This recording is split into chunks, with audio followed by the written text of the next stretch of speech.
is that we must never forget that economics was the reason that black people were brought to this country. We came to do the agricultural work in the South and the textile work in the North.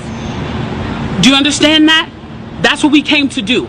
We came to do the agricultural work in the South and the textile work in the North. Now, if I right now decided that I wanted to play Monopoly with you, and for 400 rounds of playing Monopoly, I didn't allow you to have any money, I didn't allow you to have anything on the board, I didn't allow for you to have anything, and then we played another 50 rounds of Monopoly, and everything that you gained and you earned while you were playing that round of Monopoly was taken from you. That was Tulsa, that was Rosewood. Those are places where we built black economic wealth, where we were self-sufficient, where we owned our stores, where we owned our property, and they burned them to the ground.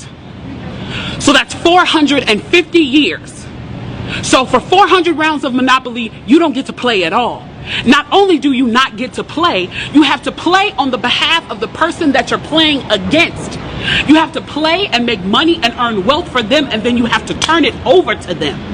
So then for 50 years, you finally get a little bit and you're allowed to play. And every time that they don't like the way that you're playing, or that you're catching up, or that you're doing something to be self-sufficient, they burn your game. They burn your cards. They burn your Monopoly money.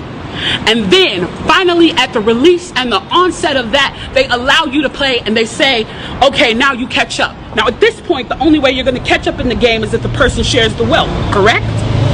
But what if every time you share the wealth, then there's psychological warfare against you to say, oh, you're an equal opportunity hire. So if I played 400 rounds of Monopoly with you, and I had to play and give you every dime that I made, and then for 50 years, every time that I played, if you didn't like what I did, you got to burn it like they did in Tulsa and like they did in Rosewood, how can you win? How can you win? You can't win. The game is fixed. So when they say, why do you burn down the community? Why do you burn down your own neighborhood? It's not ours. We don't own anything. We don't own anything.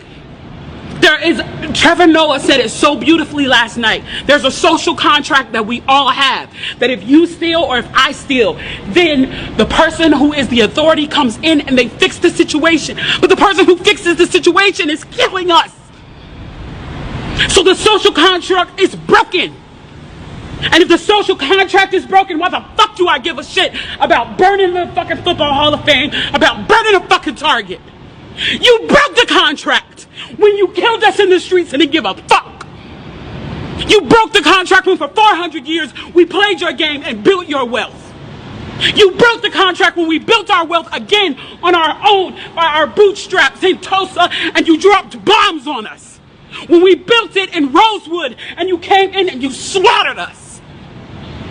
You broke the contract, so fuck your Target. Fuck your Hall of Fame. As far as I'm concerned, they could burn this bitch to the ground, and it still wouldn't be enough. And they are lucky that what black people are looking for is equality and not revenge.